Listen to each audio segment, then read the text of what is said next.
Hola, ¿qué tal? Amigas, amigos, un gusto saludarlos en nuestro programa número 126 en un conversatorio académico más. Ustedes saben que este conversatorio pues es un espacio de reflexión educativa.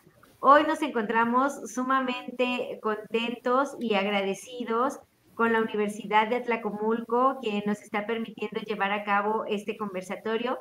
Nuestro reconocimiento y agradecimiento, por supuesto, al director general de esta universidad, el maestro Eric Aguilar Morales, y por supuesto también a las coordinadoras académicas, a la maestra Eva María Hernández y la maestra Ana Lilia. Nuestro agradecimiento también va para los alumnos que en esta ocasión nos acompañan de la carrera de Ciencias de la Educación.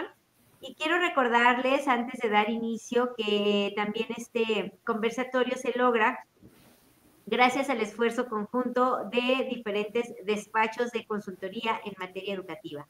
Quiero agradecer también este día la presencia de mis compañeros que van a estar participando en este conversatorio, por supuesto, de Luis, de Miguel, de Yasmín y de la maestra Angie, de Jan, que está allá haciendo el enlace justamente con la Universidad de Atlacomulco. Y bueno, pues como ya se decía anteriormente, el tema que hoy nos ocupa es de suma importancia y se ha denominado salud mental y bienestar en el contexto educativo. Para ello, también queremos recordarles nuestros datos de contacto, a los cuales nos pueden hacer llegar todas sus dudas, inquietudes, sugerencias, todos aquellos comentarios, aquellas inquietudes, los temas que les gustaría que se trataran en estos conversatorios. La verdad que para nosotros va a ser muy enriquecedor poder retroalimentar cada una de estas opiniones o de estos comentarios que ustedes nos hagan llegar. Y por otro lado, también recordarles, antes de dar inicio, que pueden solicitar su constancia de participación cuando se inscriben en este conversatorio, misma que tiene valor curricular. Y pues sin más, vamos a dar inicio este, a este conversatorio. Para ello, pues le voy a pedir al maestro Luis que nos haga favor de hacernos esta idea introductoria en el tema de este día. Y bueno, a partir de ello, comenzar con las participaciones de los demás compañeros. Adelante, Luis, te escuchamos. Muchas gracias, Asbeidi. Y bueno, pues muy buenos días. Muchas gracias a la Universidad de Atlacomulco, a sus directores, a sus maestros y a los muchachos que nos acompañan el día de hoy. Muchas gracias por el favor de su atención. Mis compañeros, buenos días, Miguel, doctora Angie, Jazmín y Ian, que estás por allá en controles con los muchachos. Pues sí, efectivamente, hemos escogido junto con la universidad este tema muy interesante que se llama salud mental y bienestar en el contexto educativo, derivado incluso como liga de lo que hemos venido platicando en conversatorios anteriores. Pues no habíamos tocado el tema de la salud mental, de hecho lo hemos venido desagregando en varios conversatorios anteriores, pero como tal no lo habíamos encerrado en un solo contexto, pero es un tema bastante natural, actual, y pienso que es un factor al cual debemos de tomarle mucha atención en futuras generaciones. Y qué bueno que nos acompañen chicos de esta disciplina, porque pues son la herramienta del futuro. Si queremos mejorar las condiciones de nuestro país, pues tenemos un gran reto por delante, que es trabajar todo este contexto. Me quiero referir nada más rápidamente a tres autores que hemos tocado en conversatorios anteriores. ¿De dónde se desprende, digamos, el hablar de salud mental? En 1960 tenemos a Theodor Schultz, que nos habla de la teoría del capital humano, que es una teoría que trata de desarrollar capital o recursos humanos para la producción, en este caso la educación. Pero por allí también, más o menos en mismas fechas, 1966, aparece un autor búlgaro, Georgi Lozanov, que nos habla de la sugestopedia. Su teoría de la sugestopedia habla sobre esas condiciones que necesitamos tener adecuadas o tener listas precisamente para poder tener un buen ambiente idóneo para la educación. Y finalmente por ahí en 1978, junto con la UNESCO, derivado de los trabajos de Lozanov, está otro autor norteamericano que incluso ya falleció también, se llamó Dave Meyer, que es el autor que propone prácticamente lo que es el aprendizaje acelerado. Y el aprendizaje acelerado, ya dijimos en algún otro conversatorio, es pues tener un ambiente en donde exclusivamente podamos hablar de un tema y desarrollarlo de la manera mucho más fácil. Evidentemente, Mayer retoma lo que dice Lozano, hay que preparar un ambiente adecuado, cómodo, estable, para que la educación o el curso que se esté tomando, el conocimiento que se esté manejando, pues se pueda trabajar de manera rápida, de manera a gusto, de manera óptima. Entonces, con estos tres autores se puede observar cómo se intenta que la educación el día de hoy sea rápida, sea eficiente. Sin embargo, esto es un verdadero reto. Este es un verdadero reto porque las instituciones empiezan a conflictuarse, empieza a existir una situación de conflicto un poco extrema, porque esto implica que yo tenga que presionar a mis alumnos, esto implica que yo tenga que exigirles rapidez, exigirles estudios fuera del aula. Esto implica que a veces no tengo las condiciones para poderles pedir un conocimiento o un desarrollo del educativo pues mucho más rápido. Entonces, hoy estamos viendo o estamos atravesando una serie de problemáticas que vienen deteriorando precisamente esas condiciones de salud que nos vienen diciendo los autores que acabo de mencionar. Entonces, en este conversatorio, supongo, vamos a platicar desde cada quien desde su perspectiva. Somos diferentes profesionistas de diferentes disciplinas y tenemos diferente experiencia. Seguramente vamos a tocar todas estas problemáticas que existen para poder cumplir eficientemente este objetivo de la educación. Tener una educación sana con alumnos sanos, para un ambiente y un futuro sano. Pues sería mi intervención inmediata. Asbeli, adelante con lo que sigue. Muchísimas gracias, Luis. Y bueno, Miguel, te escuchamos. Adelante con tu idea primera. Adelante.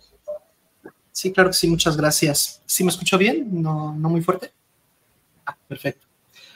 Bueno, básicamente tenemos que enfrentarnos ante un problema de ignorancia. Es decir, uno cuando es profesor cree que basta con el conocimiento que uno les tiene que enseñar, pero hay una cosa que es un metaconocimiento. Necesito saber más que lo que voy a enseñar.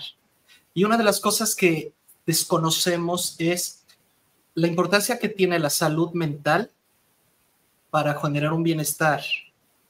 Y a veces se nos olvida que el objetivo de la escuela no es generar como tal trabajadores, sino gente que a través del servicio a la sociedad alcance su bienestar. Eso es lo que a veces se les olvida a los docentes. Uno cuando está frente a grupo debe de estar consciente de que tiene personas, de que tiene seres humanos, de que el ser humano es multidimensional, que no únicamente se trata de meterle datos, hechos, conocimientos. Se trata de llevar al alumno a través de la carrera, a través del estudio que elija, a su autorrealización, ¿correcto? Alcanzar el bienestar, que por naturaleza les pertenece a todos los seres humanos. Entonces, de repente se nos olvida que estamos frente a personas, se nos olvida tomar en cuenta no solo el contexto que aparece en el título de este conversatorio, sino también el contexto. Es sorprendente cómo mucha gente ni siquiera sabía que existía la palabra contexto, de la cual vamos a hablar más adelante. Cuando tenemos un alumno con bajo rendimiento, Aquí hay varias opciones. Podemos decir que es problema del estudiante que no está aprovechando bien el tiempo, o el profesor que no está desarrollando una pedagogía efectiva. Puede ser el entorno, o puede ser todo mezclado. Y si el docente no tiene la capacidad de detectar de manera crítica cuáles son esos factores que están afectando el rendimiento del discente, entonces vamos a seguir con esta problemática de que sí, tenemos gente con título, tenemos gente que se dedica al trabajar, pero tenemos gente con bienestar, tenemos gente feliz.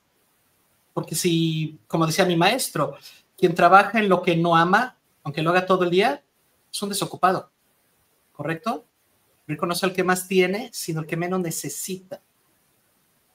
Entonces tenemos que entender que hay que separar salud mental de salud emocional para entonces trabajar y encaminar al discente al bienestar, tanto del discente como del docente.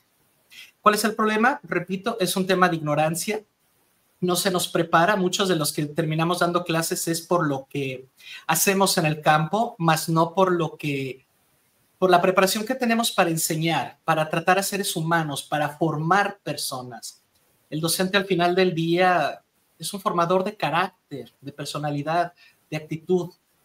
Nosotros lo que tenemos que hacer es preparar al estudiante para que cuando salga al campo laboral tenga la capacidad de afrontar situaciones que lo van a alterar, situaciones que lo van a estresar, situaciones que lo van a alejar del camino correcto. Porque disciplina, recordemos, no es dar órdenes, es mantenernos en el camino del bien. Constantemente nuestro alumno, ya cuando se dedique a trabajar, constantemente lo van a querer sacar del camino del bien, con cosas de corrupción, si el otro no lo hace, entonces yo ¿por qué lo voy a hacer? O ¿para qué me esfuerzo tanto si no me están pagando lo que yo creo merecer? Tenemos que enseñar al alumno que más allá de la ganancia económica debemos de buscar nuestra ganancia emocional, nuestra ganancia moral, nuestra ganancia intelectual, porque si no, entonces pues yo no veo cómo vamos a salir de este atoro en el que nos encontramos, ¿no? No sé si logré como que medio plantear el problema o qué es lo que nos motiva al día de hoy estar frente a todos ustedes para tocar el tema de cómo se conecta salud mental, salud de bienestar, para ahora sí generar de la manera más óptima el trabajo del docente. Y pues, no sé, ustedes me dicen. Muchas gracias, Miguel. Vamos a escuchar ahora a la doctora Angie, que también tiene ahí algo importante que compartirnos este día. Adelante, doctora. Muchas gracias. Pues bueno, siguiendo con lo que ya expuso mi compañero, es la salud mental se entiende no solamente como la ausencia de enfermedad, sino como un completo estado de bienestar. Y entonces hay diferentes variables aquí y es importante el desarrollo de la inteligencia intrapersonal que tiene que ver con este autoconocimiento y en cómo nos sentimos con nosotros mismos, que eso es uno de los estados que a veces se descuida un poco en el mundo educativo, y voy a hablar acerca del personal que está a cargo de una institución. Vamos a ver desde la parte de los directivos, el personal administrativo y los que están frente a grupo, todo el personal docente. Y entonces a veces hay como mucho énfasis en sacar adelante el trabajo y cada día se vuelve más estresante. Y algo que se está descuidando es justamente ese estado de bienestar. Hemos visto que la carga burocrática cada día es mayor, que no solamente las personas se tenían que hacer cargo de su cargo, o sea, del cargo que se les había dado. El docente de dar clase, de planear su clase, el que estaba en el área administrativa de esa área, sino que cada día hay, por los asuntos de medición y de los estándares, hay que llenar más papeles, hay que asistir a más eventos, hay que estar en constante capacitación, pero está robando el tiempo que tenían las personas justamente para conocerse y también para poder tener tiempo para ellos mismos y para desarrollar otro tipo de actividades que de cierta manera los pueda mantener en ese estado de bienestar. Estamos viendo personas que están robando tiempo de su propio sueño, tiempo para poder convivir con los otros, que ahí viene otro concepto importante, que es el de la inteligencia interpersonal, o lo que algunos conocemos como inteligencia social, es cómo nos relacionamos con el otro, y todo eso obviamente va a pegar en ese completo estado de bienestar, y también es en cómo nos sentimos con nuestro medio. Ahora que se celebró en octubre el Día Internacional de la Salud Mental, había varias reflexiones también, y ahora también que era el día por la lucha para la prevención del suicidio, también había muchas personas que cuestionaban que no solamente bastaba con tener acceso a los servicios de salud mental, que sabemos que en nuestro país son pocos los profesionales por el gran número de personas que vivimos en este país. Entonces decían, no solamente es el hecho de tener acceso a un psicólogo, un psicoterapeuta, un psiquiatra, el problema es en qué condiciones estamos. Y también para poder tener ese completo estado de bienestar, también se cuestionaba es cómo están nuestros ingresos, esos alcanzan para poder cubrir nuestras necesidades, es cómo está nuestro entorno de seguridad. Entonces ahí, por ejemplo, también podemos citar la pirámide de necesidades de Abraham Maslow y vemos con horror que muchas veces nuestro trabajo no nos permite poder satisfacer esas necesidades básicas, las fisiológicas, es decir, para poder tener alimento, para poder dormir, mucha presión, o de seguridad, como ahorita estamos viviendo en entornos con mucha inseguridad. Bueno, entonces esto me gustaría dejarlo sobre la mesa como una primera reflexión y escucho a mis compañeros. Muchísimas gracias, gracias doctora. Y bueno, pues ahora escuchamos a la licenciada Yasmín. Adelante, te escuchamos con tu participación. Hola, muchas gracias. Primero, pues saludar a todos y a todos los alumnos y profesores, colegas. Y efectivamente creo que es un tema muy, muy importante, la verdad. Creo que, aunque se ha visto años atrás que ya ha sido relevante lo que es la salud mental, creo que ahora ha tomado más hincapié por la cuestión del confinamiento. Si no se recuerdan que salió muchas enfermedades también como la ansiedad, depresión, que se detonó más con ese contexto. Y como bien mencionaba nuestro compañero filósofo Miguel, es importante como maestros determinar lo que es el contexto y el cotexto. Porque si bien muchos no sabíamos lo que era el contexto, me incluyo en ello, o sea, tuve que aprender lo que es el contexto y efectivamente es esta forma, o sea, el contexto es en sí la situación, como ahorita los que estamos aquí participando, informando a los chicos el cómo prepararse mejor para ser quizá un mejor maestro. Y el contexto es precisamente la importancia que tienen los alumnos con nosotros, tanto comprometidos nosotros con ellos como ellos con nosotros. Porque si bien podemos tener las mejores intenciones de darles nuestro mejor conocimiento, pero si no tenemos el contexto de los alumnos, el cómo vienen, el cómo están, pues eso puede influir mucho en ese aprendizaje, ¿no?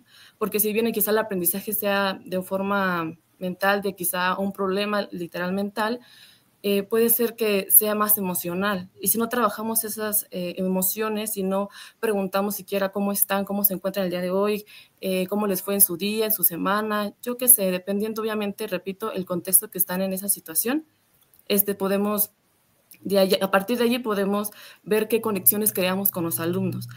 Conocemos que hay personas extrovertidas e introvertidas. Hay chicos, alumnos, que no les gusta participar y se entiende y se respeta, pero no sabemos el por qué no le gusta participar. Quizá anteriormente, durante su todo trayecto académico, sufrió de bullying, sufrió de burlas, de golpes, no sé, de mucha violencia física quizá y psicológica. Entonces, si no conocemos eso, pues se va a quedar como una barrera ahí. Entonces, yo sí creo importante que como docentes nos importe el alumno siempre y cuando establecemos un límite. Porque claro, no podemos desvivirnos por ellos porque no conocemos, hasta nos podemos desgastar, porque justamente esa es una de las prioridades, como bien me lo mencionaban al comienzo.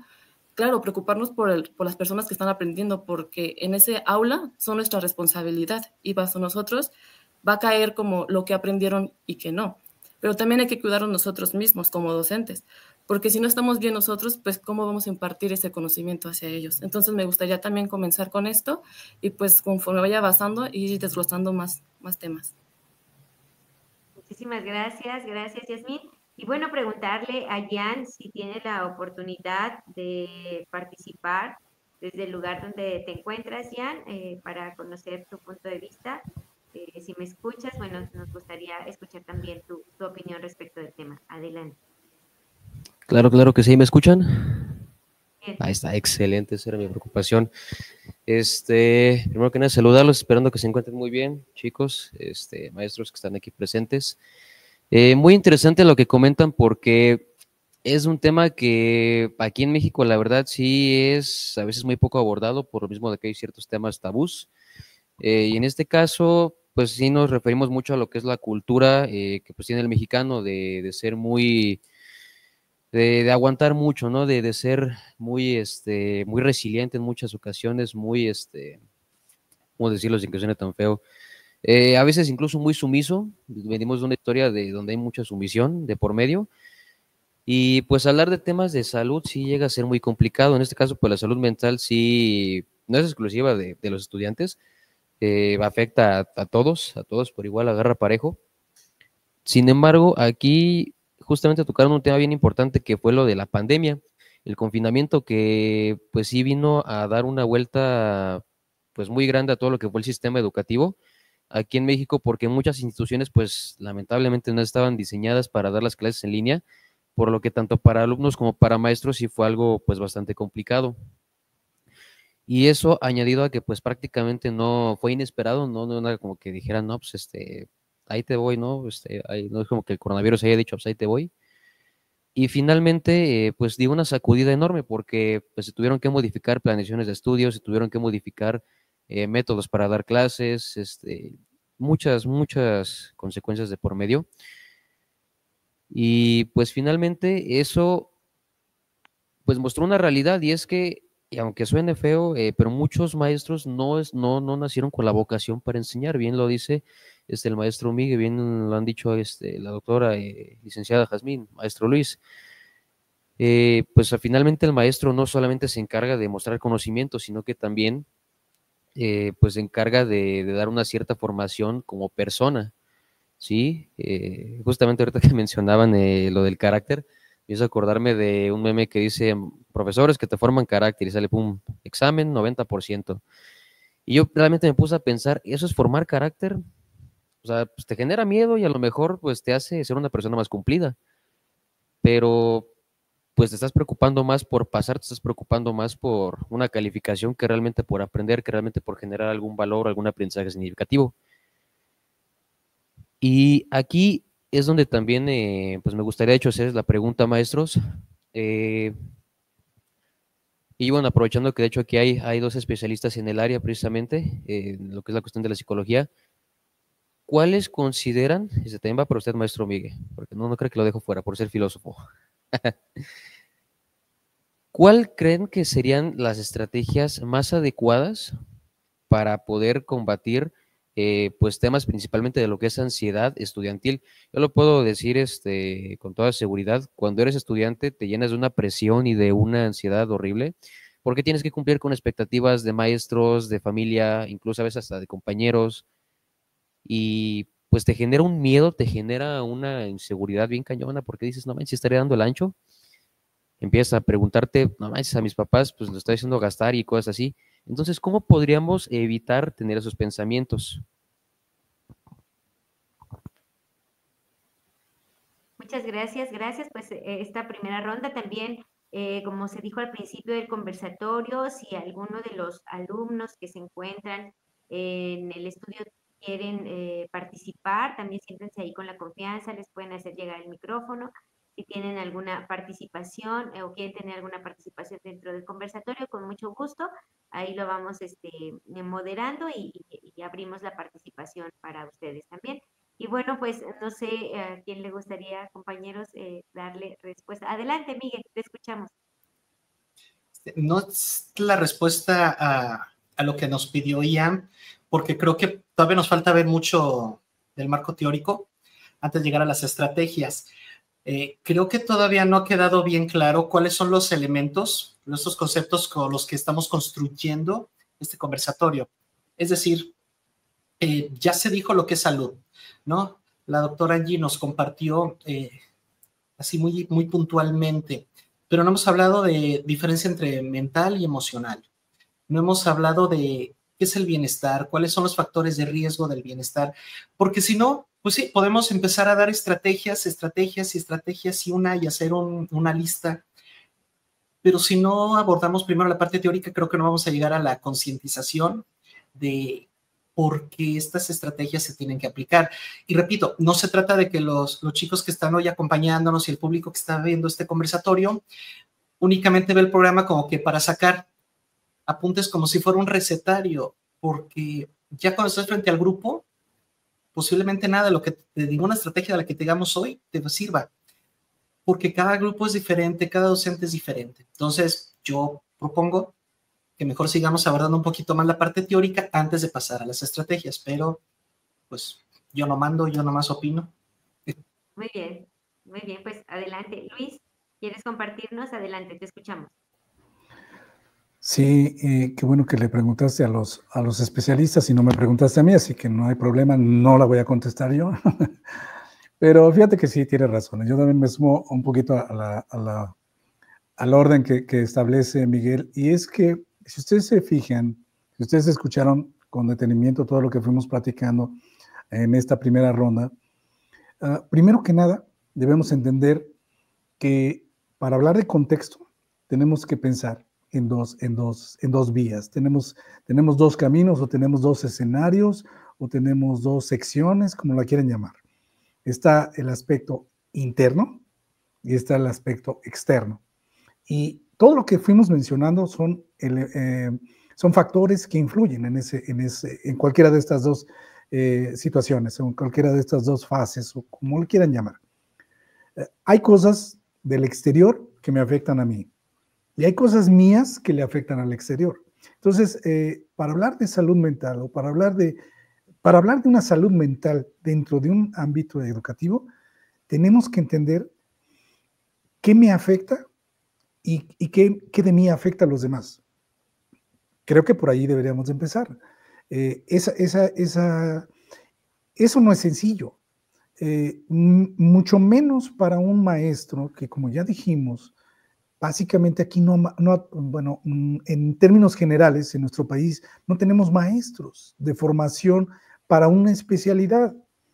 Generalmente tenemos profesionistas que entraron a la docencia por alguna razón, por alguna necesidad, y se formaron profesores en el ámbito en el camino de su experiencia.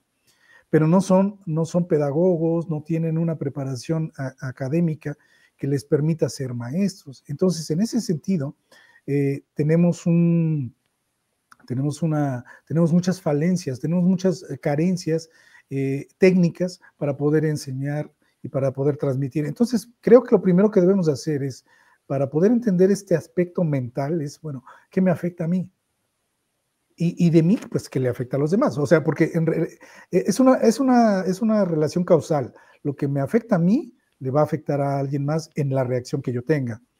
Y entonces, de entrada, yo tengo que ver como alumno, bueno, ¿qué me está afectando? El ámbito familiar, el ámbito escolar, el trayecto de mi casa a la universidad, ¿qué se me atraviesa? ¿Qué factores me vienen influyendo? Como de mí que están influyendo a los demás. Y aquí viene la pregunta que no es la de Ian, pero sería otra pregunta a contestar.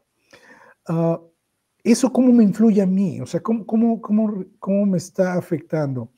¿Me está presionando? ¿Me está estresando? ¿Me está haciendo dudar? ¿Me está, o sea, en qué estado me va a colocar esa situación o ese factor? Entonces, por allí deberíamos empezar, porque eso va a tener una reacción y eso va a impactar al resto de mis compañeros. Y igual esto aplica para los profesores, digo, entendiendo que como profesores no somos profesores de formación. Entonces aquí yo resumo esta primera ronda con un factor muy importante, muy interesante, que yo creo que es una de las primeras estrategias, no estrategias para resolver toda la problemática, pero sí una de las primeras estrategias que deberíamos de incorporar en términos generales, es la observación. Y esta observación la hicimos escuchando lo que todos dijeron, sacando nota y subrayando lo que me afecta, lo que no me afecta, etcétera. Entonces, creo que esta herramienta de la observación es muy importante tanto para alumnos como para maestros. Cuando tenemos un grupo, no es hacer inmediatamente el diagnóstico, porque queremos hacer el diagnóstico o nos exigen hacer el diagnóstico. No, primero hay que conocer al grupo. Y la única manera de conocer al grupo es observándolo. Y esa observación implica escuchar, saber oír, saber detectar, saber ver si le duele o no le duele, o cuál fue su reacción en alguna pregunta, etcétera. O sea, ese ejercicio de la observación, yo creo que resulta muy importante, yo creo que resulta muy interesante. Sería mi participación de entrada, y creo que más adelante vamos a ir tocando otros puntos que me parecen muy, muy adecuados. Muchas gracias, Luis. Angie, ¿te gustaría agregar algo más a los comentarios? Gracias. Pues bueno, la salud mental tiene que ver con estos procesos cognitivos, tiene que ver acerca de la información que tenemos sobre nosotros mismos y las de las demás personas, la del entorno donde estamos, en cómo la captamos, cómo es que la asumimos, cómo es que la procesamos, y obviamente eso va a tener un gran impacto en este estado de bienestar. La salud emocional tiene que ver acerca de cómo manejamos las emociones, y ahí podríamos, por ejemplo, pues citar el concepto de la inteligencia emocional. Esta se puede ver desde diferentes autores. Hay algún, por ejemplo, está Goldman, que hablaba de las 5 esferas de la inteligencia emocional. Y bueno, ¿cómo lo puedo resumir? Si me voy a la salud emocional, si me voy al manejo de las emociones, hay muchísimas teorías acerca de estas. Como humanista, yo puedo decir, no hay emociones ni buenas ni malas, todas son parte de nosotros, todas son inherentes y todas nos están hablando de algo. El problema no está en sentirlas, sino a veces tiene que ver acerca de cómo es que las procesamos, qué es lo que pensamos que se nos viene, y lo peor es a veces en el cómo las actuamos. Entonces, hay personas que creen que el manejo de las emociones está como en prácticamente no sentir aquellas que pueden ser poco placenteras. Ahí vamos como a la tristeza, el enojo, el miedo. Son las típicas que luego causan mucha incomodidad, o son las que socialmente son mal vistas, pero a veces son mal vistas por cómo se actúan. El problema no está en la emoción misma.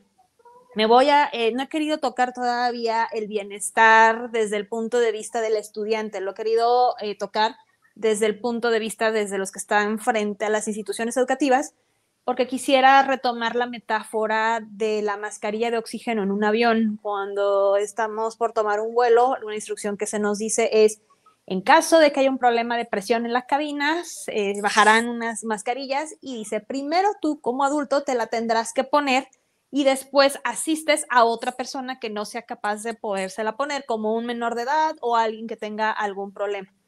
¿Por qué es importante esto? Si yo primero quiero atender al otro y yo misma no me siento bien, o a mí misma me está faltando el oxígeno, entonces va a acabar siendo un desastre. Ni vas a poder ayudar realmente al otro, ni vas a poderte salvar, ni te vas a poder salvar. En el caso, por ejemplo, de los terapeutas, también hay algo que nos dicen es, primero tienes que estar bien tú contigo mismo para poder ayudar al otro, y creo que en el mundo educativo es lo mismo. Por eso tenemos que trabajar primero sobre nuestro propio bienestar para después poder ayudar al otro a que pueda alcanzarlo. Entonces, en el manejo de las emociones, obviamente creo que es imposible poder imaginar el mundo educativo sin estrés, y también podemos hablar de que hay un estrés que puede ser benéfico, y cuando hay un exceso de estrés, cómo nos puede llevar a desarrollar algún tipo de trastorno. Ese es el que tenemos que evitar. Tenemos que evitar que lleguemos al punto en que nosotros ya no podamos manejar ese estrés y nos lleve a desarrollar algún problema de ansiedad, algún problema de estrés laboral, el síndrome de burnout o el síndrome del trabajador quemado, como se le conoce en español, y demás. Entonces, regresando a las emociones, pues obviamente es por salud emocional, pues no significa que no vamos a experimentar enojo, que no vamos a sentirnos tristes, que incluso que nunca vamos a sentir celos, pues no, o sea, somos muy humanos y todo esto lo vamos a llegar a sentir. El punto aquí es cómo lo manejamos. En uno de los muchos caminos que tenemos está en el que podamos reconocer las emociones, cómo se presentan a nivel corporal, porque a veces uno de los puntos complicados es el poder reconocer qué es lo que estamos sintiendo en un determinado momento. Entonces, es dónde lo sentimos. Otro punto es a nivel cognitivo, es qué nos pasa por la mente, y después es la parte conductual, es qué vamos a hacer con esto. Hay una teoría en humanismo que dicen que hay personas que a veces no pueden reconocer esas emociones por cómo se dio en la familia, por aprendizajes que se han tenido en la vida, y a veces eso nos lleva también a problemas para poder manejar la emoción. Por ejemplo, hay personas, y eso les pasa mucho a los varones por esta cultura machista, donde la tristeza es mal vista como si fuera como un signo de debilidad. Y entonces hay personas que antes que permitir sentir o reconocer la tristeza, entonces de inmediato actúan como si fuera enojo. Y entonces esto causa, pues primero que el otro se sienta desconcertado porque es como que ve en el lenguaje no verbal algo, pero la persona te está actuando pues como otra emoción. Entonces, por ejemplo, la tristeza, y no sé si hayan visto películas tan simples como la de Intensamente, y hay muchísimo material mucho más serio para poder trabajar esto, pero la tristeza es una emoción que es importante para el ser humano y que nos va a ayudar a manejar nuestras pérdidas, nuestras desilusiones. Entonces, aquí el problema está en quedarse a lo mejor en la tristeza permanente, pero el poderla reconocer, el poderla procesar, regular, nos puede llevar, por ejemplo, a sanar esa pérdida, nos puede llevar a asimilarla. El enojo igual, el enojo a veces nos ayuda a ponerle límite al otro cuando sentimos que ahí se están transgrediendo nuestros derechos.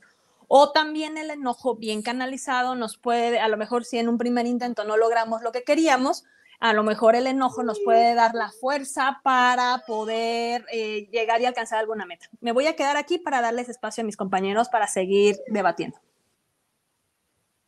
Muchas gracias, doctora. Y bueno, pues ahora vamos a escuchar a Jazz para ver qué nos tiene en esta participación. Y ya después le paso el uso de la voz a Miguel, que nos quiere tratar ahí el tema como de la cuestión mental un poquito más a profundidad. ¿Está bien? Adelante, Jazz, te escuchamos. Gracias. Pues miren, creo que ya la doctora Angie amplió bastante bien y la diferenciación de la salud mental y la salud emocional. A mí nomás me gustaría agregar es que justamente a veces nos detenemos en como nosotros, los profesores, debemos estar siempre bien, siempre bien. Entonces, no hace mucho salió esta frase que está bien no estar bien. Entonces, aunque nosotros queramos siempre estar bien para esos alumnos, para la institución, etcétera, hay ratos en los que nosotros también nos sentimos mal. Y como bien mencionaba la doctora Angie, es importante también conocernos a nosotros mismos para poder asimismo impartir ese conocimiento con los demás. Entonces, ¿yo cómo puedo llegar a decirle quizá a un alumno, oye, no trates así a tus compañeros, si yo con mis compañeros, colegas, profesores, también soy así, también soy impulsivo, también soy explosivo, etcétera? Que me recuerda mucho a una plática que tuve con el filósofo Miguel, que comentábamos este tema, ¿no? Que no porque tengas malos hábitos quiere decir que seas mala persona. O sea, no porque hay profesores que sus clases sean muy, muy rígidas, muy estrictos, etcétera, quiere decir que son malas personas. Quizá en su proyecto o trayecto educativo así le enseñaron a ser. Entonces, no está mal, simplemente el hecho de que a lo mejor a él no le permitieron justamente expresar estas emociones. Entonces, me gustaría más como terminar como este punto o esta ronda, es que justamente hay que aprender a diferenciar la salud mental con la salud emocional. Y creo que ya quedó un poco claro, y si no, pues los pasamos a otras preguntas que tengan los chicos. Pero sí, justamente el bienestar viene siendo este equilibrio, ¿no? Entre la salud y las adversidades de la vida, porque todo el tiempo vamos a tener estas complicaciones en la vida, no es como que todo vamos a tener siempre color de rosa, pero sí hay que tener esa salud mental y esa capacidad de poderlos resolver. Entonces, como hay unos que dicen que yo no pienso ir a terapia, yo no pienso yo estoy bien, yo creo que más si no es para todos la terapia, pero sí veo que o considero que es importante evaluarte a ti mismo y así mismo poder tener esa empatía con los demás. Muchas gracias, Jazz. Pues adelante, Miguel, te escuchamos con lo que querías abordar en esta ronda. Sí, yo creo que ya podemos ahora sí entrar al asunto, ¿no? Mental. Me gustaría empezar por separar, digo, ya a lo mejor es un poquito redundante, mente de emoción. Habrá personas que digan que lo emocional es más importante que lo mental, que es más importante sentir que pensar, y tienen el derecho de pensar así. Sin embargo, nosotros les proponemos que le demos más importancia a la mente, porque la mente es la que se encarga de la interpretación. Quiero subrayar interpretar, porque eso yo creo que es lo lo medular en este tema. Todos los seres humanos tenemos la capacidad de interpretar porque tenemos la capacidad de leer. Leer es interpretar. Leemos la realidad, leemos el mundo, nos leemos a nosotros mismos, leemos al otro. Somos capaces de transmitir nuestros pensamientos o nuestras emociones a través del lenguaje. Eso es lo que, hasta donde sabemos, somos los únicos seres existentes que podemos hacerlo, hasta donde se sabe. Por ello es que la mente es más importante porque es con la que yo voy a interpretar. Hablaba Luis de que hay cosas dentro de mí que van a modificar la realidad y hay cosas en la realidad que me van a enfocar a mí. Sí, pero eso sigue siendo el contexto, porque seguimos hablando del exterior. El contexto tiene que ver con la mente por lo siguiente. Para que yo interprete la realidad, necesito varias herramientas interpretativas. Va a haber herramientas fuera de mí. Tengo que interpretar qué es lo que está a mi alrededor, qué es lo que está ocurriendo, qué es lo que está pasando, pero esa interpretación no depende solo de la cosa fuera de mí. También yo necesito tener en mi interior ciertos conocimientos, ciertos saberes que voy a convertir en herramientas también para dar una mejor interpretación. Si solo nos concentramos en el contexto, los docentes estamos dejando escapar áreas de oportunidad formativas valiosísimas. Por ejemplo, si el alumno llega y no vemos que no está rindiendo en la clase, que no está logrando los resultados que nosotros planteamos al inicio de la sesión. ¿El contexto cuál es? Puedes decir, es que lo vio triste, es que lo vio, sí. Pero como bien mencionó Angie, yo como docente también tengo una vida interna. Tengo experiencias como persona, como exalumno, como profesor, como hijo, como padre, como marido. Entonces, todo eso que está dentro de mí es el contexto. No basta el puro contexto para realizar una buena interpretación. También debo de tomar en cuenta qué es lo que me define a mí como persona, con qué actitud voy a interpretar ese exterior. De la misma manera, cuando un alumno no está rindiendo, es porque dentro de su cabeza posiblemente tiene contextos que le sirven como barrera. Ya hemos platicado en otros conversatorios que las malas experiencias empobrecen, porque nos generan esta sensación de ya no querer intentar, ya no querer volverlo a hacer. ¿Cuántas personas detestan las matemáticas siendo uno de los lenguajes más hermosos que existen por unas malas experiencias con los profesores o con los papás? Era un sufrimiento de verdad aprenderse las tablas y era un bullying impresionante. ¿Cómo que no sabes multiplicar? ¿Cómo que no te sabes? Profesores que decían, ¿cómo es posible que en este nivel no sepas esto? Porque esto no solo lo he visto en matemáticas, lo he visto en muchas materias que los profesores que decían, ¿cómo que no lo saben? Y ya están por graduarse, ya están, y no lo saben, no, pues no. Y te empiezan a bajar los ánimos. Entonces, cuando yo llego a una clase, el maestro que está delante de mí no conoce mi contexto. Es decir, esas malas experiencias, esos pequeños traumas, esos pequeños trastornos que van a hacer que mi rendimiento no sea óptimo. ¿Por qué un alumno no pregunta? ¿Es solo por el contexto? Tú puedes tener un contexto, y esto es para los que dirigen instituciones educativas. Hay instituciones que se esfuerzan mucho en el contexto. Buenas aulas, buenos salones, buenos cañones, buena iluminación, buen audio. El contexto está perfecto. Pero ¿cuántos se preocupan por el contexto? Maestro, ¿cómo te sientes hoy? ¿Cómo estás? ¿Vienes bien si quieres dar la clase? Es que los chicos se quejaron de ti. Porque hay instituciones que cuando reciben la queja hacia el docente, en lugar de sentarse con el docente y preguntarle, oye, ¿estás bien? ¿Qué pasó? ¿Tú no eres así? No, inmediatamente viene el regaño, viene la amenaza, ahora vas y te disculpas y si no, te vamos a correr. Entonces, es cierto lo que dice Angie, ¿cómo voy a hacer bien mi trabajo a una institución que no le interesa a mi persona? ¿Correcto? Entonces, en resumen, el contexto es lo que voy a tomar de afuera para hacer una interpretación. Y el contexto es lo que ya llevo dentro de mí, mi educación, mi cultura, mis saberes previos, mis emociones, mi gestión de emociones, que también intervienen al momento de interpretar algo. No solo se interpreta la cosa en sí misma, o como me gusta decir, no vemos el mundo como es, vemos el mundo como somos. Entonces, si yo no soy consciente de mi contexto, estoy haciendo interpretaciones posiblemente de muy mala calidad y realizando malinterpretaciones que afectan mi bienestar, que ya mis compañeros se encargarán de explicarnos qué es el bienestar. Yo quiero únicamente enfocarme en la cuestión de la interpretación, que de eso se encarga la mente. Debo de darme el tiempo como docente de interactuar con el alumno y decirle, ¿cuál es tu contexto? ¿Por qué te resistes? Y ya para darle la palabra a mis compañeros, les quiero compartir una anécdota personal. Cuando yo empecé a ser docente hace ya bastantito, me preocupaba mucho porque yo tenía la herencia de mi padre, que también había sido profesor, un profesor muy duro, muy disciplinado, muy boleador también, hay que decir las cosas como son. Y entonces yo tenía sobre los hombros de tener que ser igual que él. Ya, ser mejor, imposible, pero ya, si podía ahí acercarme a ser como él, excelente. Y yo veía mucha resistencia del alumno. No quería aprender, no quería hacer el trabajo, me veía feo. Mira, yo intentaba ser gracioso, intentaba ser bien relajado. No querían.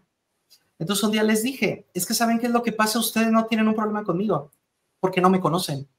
No les puedo caer mal porque no me conocen. Ustedes no tienen un problema conmigo. Tienen un problema con lo que yo estoy representando a ustedes.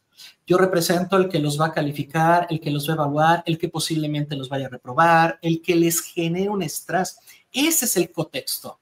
Si el alumno ve al profesor como aquello que me estresa y por lo tanto tengo que enfrentarme, por eso hay muchas resistencias de aprender.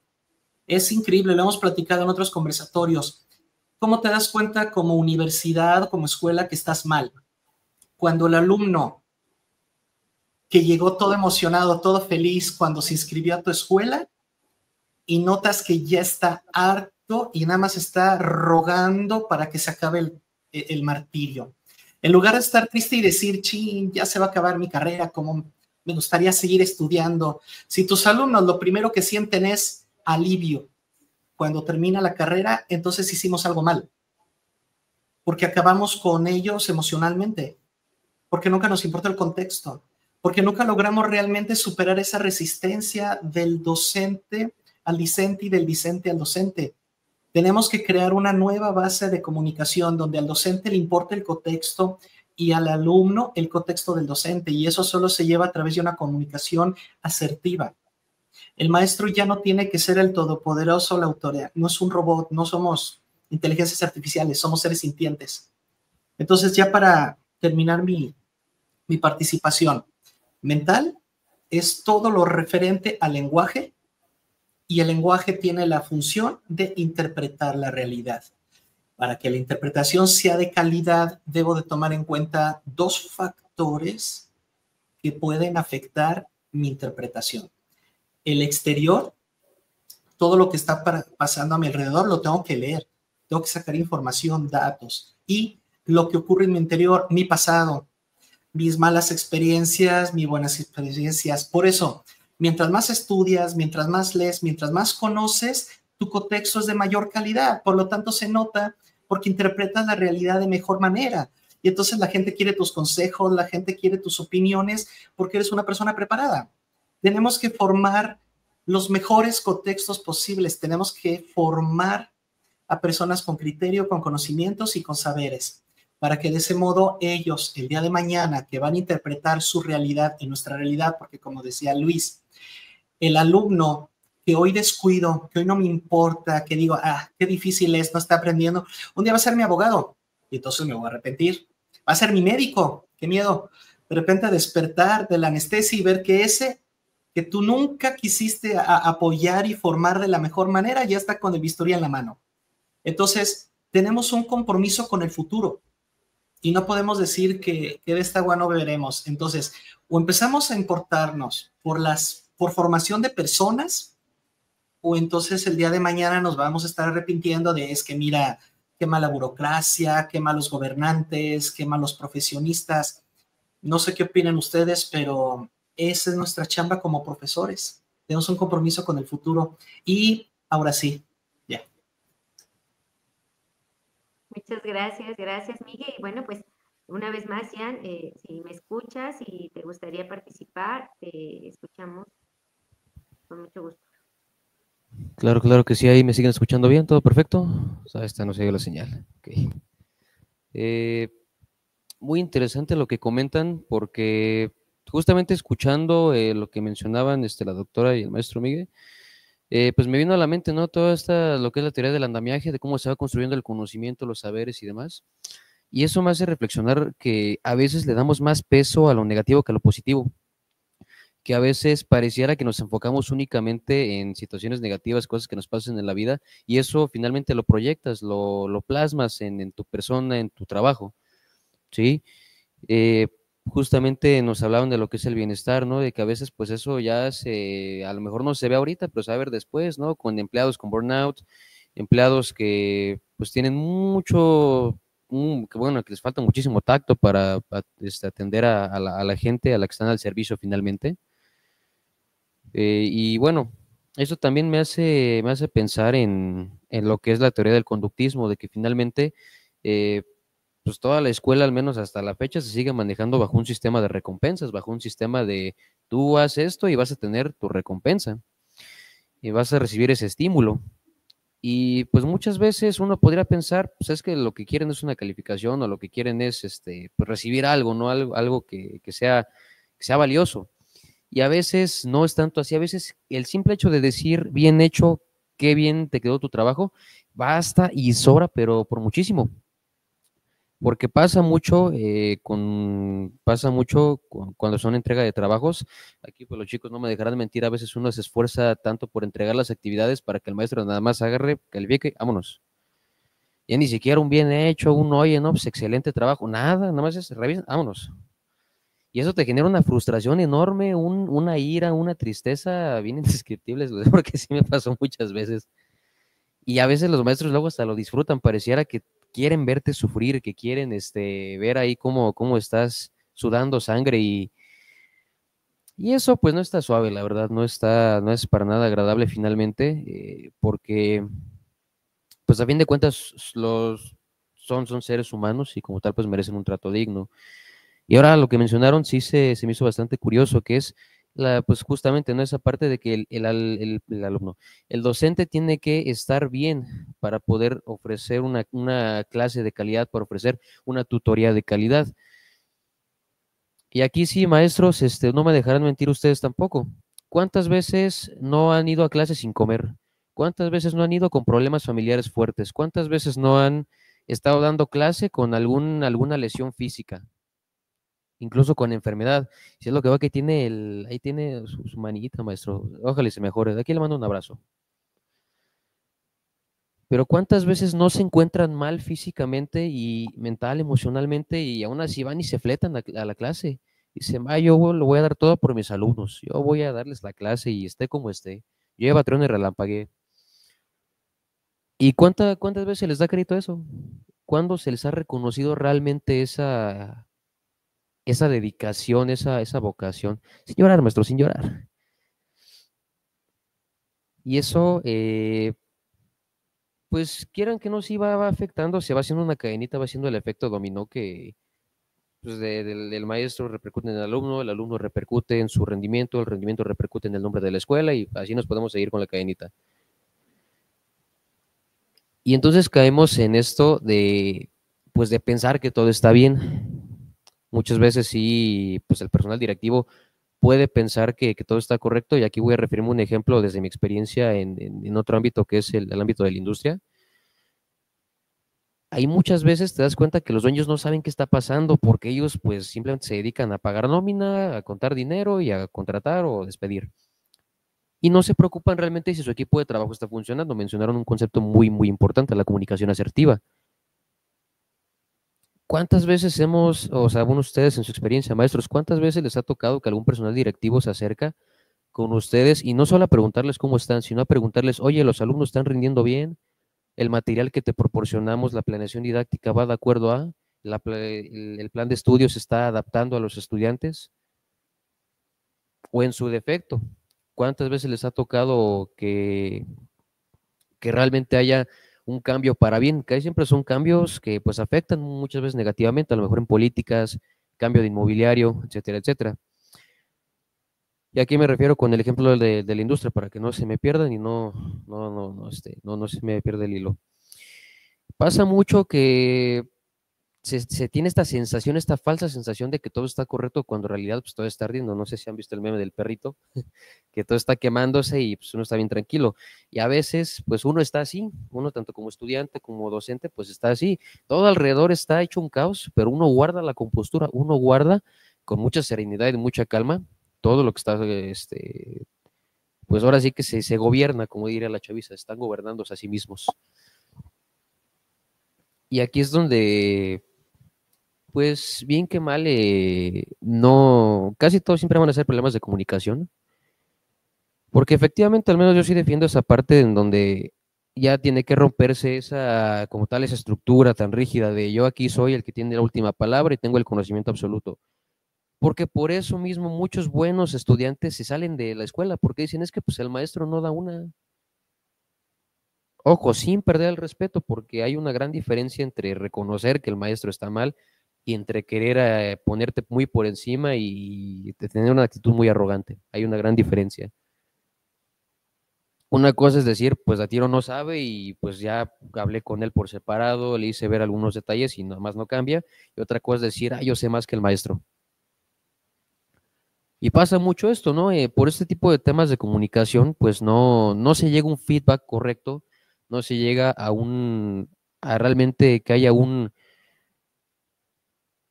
pues sí, a que no haya como tal un servicio de calidad. Porque, y bueno, aquí no me dejará mentir maestro Miguel, maestro Luis, cuando hablamos de comunicación tenemos que estar la comunicación unidireccional, bidireccional, en donde pues una es de aquí para allá y la otra es de aquí para allá y de allá para acá. Y aquí pues me gustaría saber su opinión al respecto. ¿Cuántas veces realmente hay un buen feedback? ¿Cuántas veces hay una buena retroalimentación de alumno a maestro y de maestro a alumno? Desde su experiencia, claro.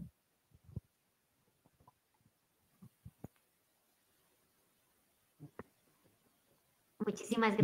gracias, Ian. ¿Quieres participar, Miguel? Te vi como que alzaste tu manita o ibas a decir Sí, es algo. que ya sabes, mi ansia, los silencios incómodos, fue así de ¿qué? ¿Quién va a hablar o qué?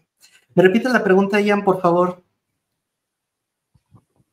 Claro que sí, realmente en su experiencia, ¿ha habido un buen feedback, una buena retroalimentación alumno-maestro y maestro-alumno? Es que usaste la palabra buena y Luis no me dejará mentir como el experto en administración aquí. Para poder decir si es buena o no, tendríamos que checar cuáles son los KPIs, cuáles son los criterios, cuáles son los lineamientos, cómo vamos a evaluar, bla, bla, bla.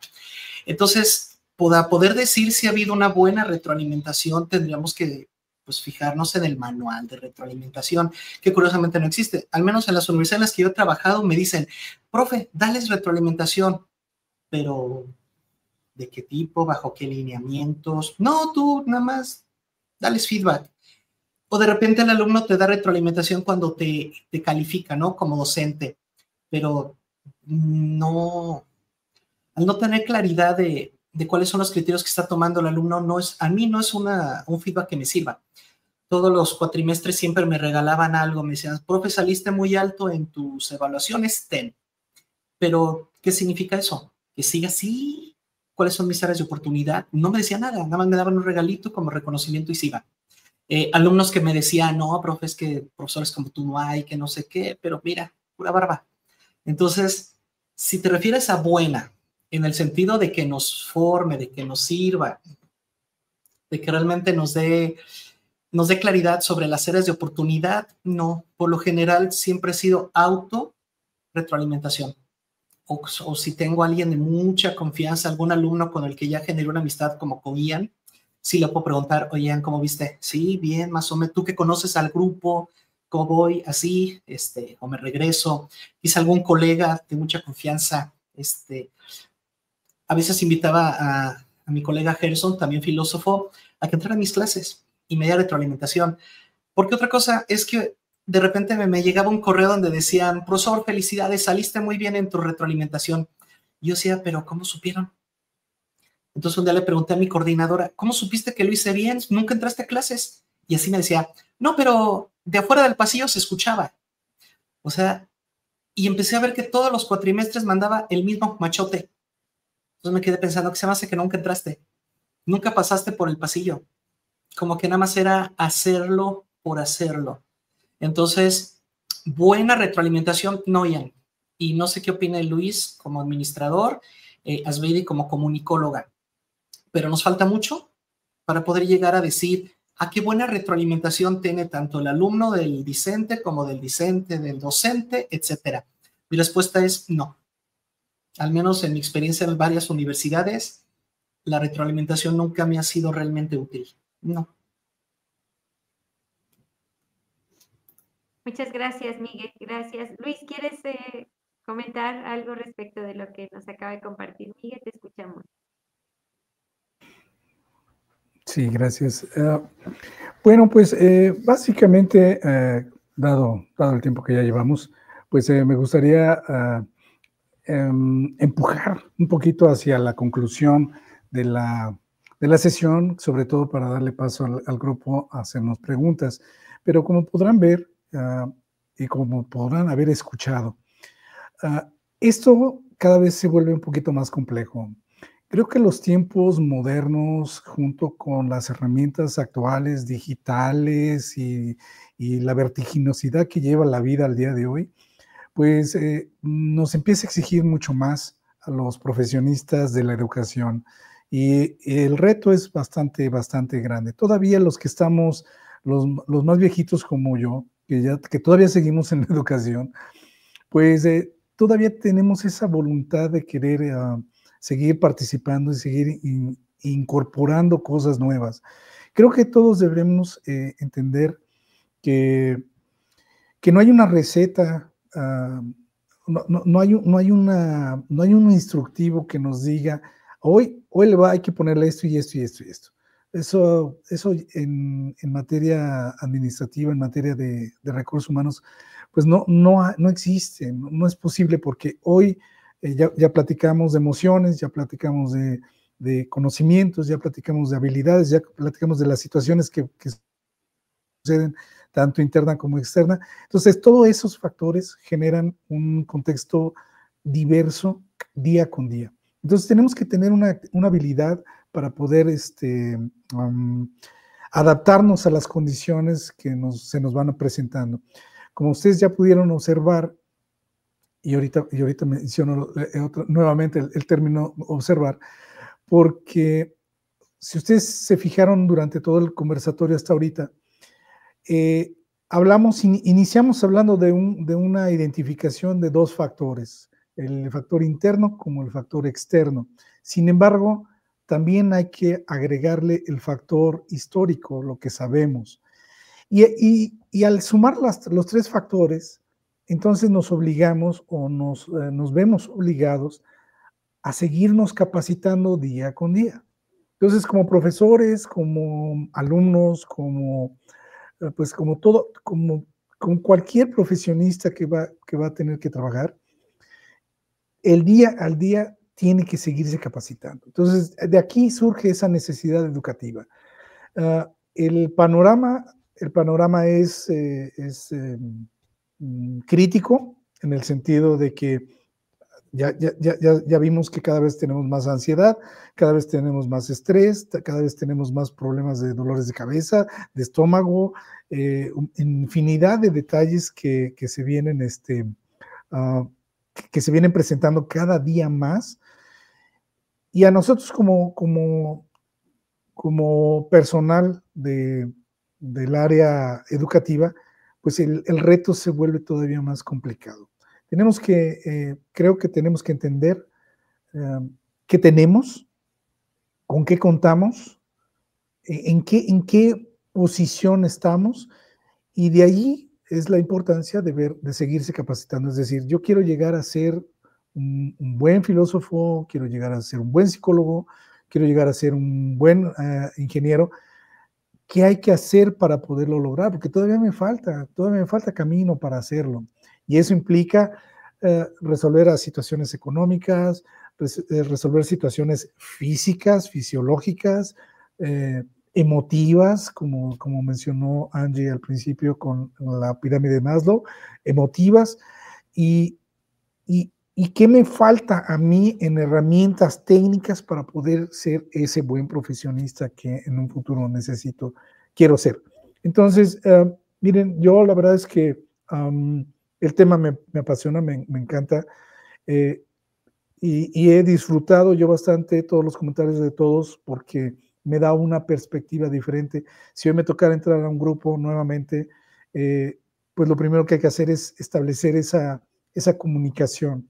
Y mencioné al inicio y tengo dos propuestas. Tengo una propuesta para ustedes que están como nuevos docentes y como gente del área educativa. En la literatura existe el término observar, y ustedes recordarán que cuando empezamos el famoso método científico, observamos, es el primer punto que nos dice el método científico, hay que observar. Y yo vengo proponiendo, ya desde hace tiempo, se lo propongo a ustedes, quizá alguno genere una tesis sobre esto y pueda cambiarla posteriormente, el lenguaje de la educación, el lenguaje científico. Yo creo que el término de observación ya quedó rebasado. Yo pienso que el término de observación deberíamos de cambiarlo por el término de captación, porque lo que acabamos de hacer aquí es observamos, escuchamos, a lo mejor alguien lo interiorizó, alguien incluso lo supuso, lo que iba a decir alguno de los ponentes, y está utilizando ese sexto sentido que debemos de tener. Entonces yo pienso que ya no deberíamos de empezar con el término de observar, sino con el término captar, porque captamos con 5 sentidos, oído, vista, gusto, y como dije, hasta incluso con esa percepción, esa mecánica de suponer. Entonces, todo eso rebasa prácticamente la etapa de una observación. La observación, pues nada más es, en teoría, nada más es ver. Yo vengo proponiendo desde hace tiempo que manejemos mejor el término captación. Se los dejo como reflexión. Y segunda propuesta es, bueno, tenemos un reto terrible, enorme, tenemos un reto enorme. Yo les invito como propuesta a que revisen nuestro sitio, vean nuestros conversatorios y apórtenos, háganos aportaciones para poder mejorar y para poder seguir implementando mayor contexto al auditorio que nos viene siguiendo día con día, ¿no? O semana con semana. Bueno, esa es mi reflexión al día de hoy, Azbedi, y bueno, pues adelante. Muchas gracias, Luis. Y bueno, pues yo creo que también Angie y Jazz tienen, así como Ian, tienen alguna idea para ir concluyendo este conversatorio y después poder pasar al tema de preguntas y respuestas, por lo que le voy a pedir a Angie que nos haga favor de compartirnos pues su idea final de este conversatorio. Adelante, Angie, te escuchamos. Gracias, pues bueno, es difícil concluir un tema tan amplio y que además nos da para varios conversatorios todavía, pero bueno, dado que estamos con profesionales de la educación en formación, tienen en sus manos la gran labor de mejorar las condiciones para que todos los actores involucrados en el proceso educativo puedan alcanzar ese estado de bienestar, entendiéndolo como ese estado que nos hace sentir bien con nosotros mismos y con el entorno, que nos sintamos bien con lo que tenemos para poder tener un estilo de vida que nos permita sentirnos bien. Creo que no todos tienen que asistir a terapia psicológica, no todos tienen que asistir al psiquiatra. Sin embargo, cuando nos sentimos mal, es como cuando te sientes mal del estómago, te sientes mal de la garganta, hay que atenderlo para evitar que el problema empeore. Ese es uno. Hay otros caminos para poder alcanzarlo y yo creo que también es importante hablar de la prevención. Entonces, es buscar la manera de poder encontrar los recursos y los medios para poder alcanzar ese estado en el que nos sentimos bien con nosotros mismos y con los demás, para que de esta manera podamos llevarlo también con nuestros estudiantes. Cuando escuchaba de pues, profesores que pareciera que van y le quieren hacer la vida de cuadritos a los alumnos, pues creo que hay un fuerte indicador de que ellos no están bien con ellos mismos. O sea, si alguien disfruta el hacer sufrir, el poner demasiadas piedras en el camino, está mal. No sé, no creo que tampoco, y también la clave sea ser sobreprotectores, el dar absolutamente todo. Sí, una cosa es retar, pero otra cosa es causar un tremendo malestar en la otra parte. Entonces, creo que eso es uno de los puntos clave, y no solamente lo hablo del docente. Todos conocemos casos de personas que están en los procesos administrativos que también hacen la vida muy cansada a los estudiantes. Entonces también hablo de eso, desde la entrega de papeles, desde el uso de los recursos, el poder asignar fechas para que las personas puedan hacer sus trámites. O sea, hablo de todo, todos los actores que estamos involucrados.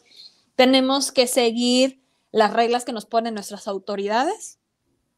Creo que desde ahí hay mucho trabajar. Se está hablando ahorita de esta parte socioemocional con los estudiantes. Creo que también tenemos que trabajar lo socioemocional con todos los demás actores involucrados. Esa sería, pues, mi primera conclusión, tomando en cuenta que nos faltó mucho por dialogar. Gracias.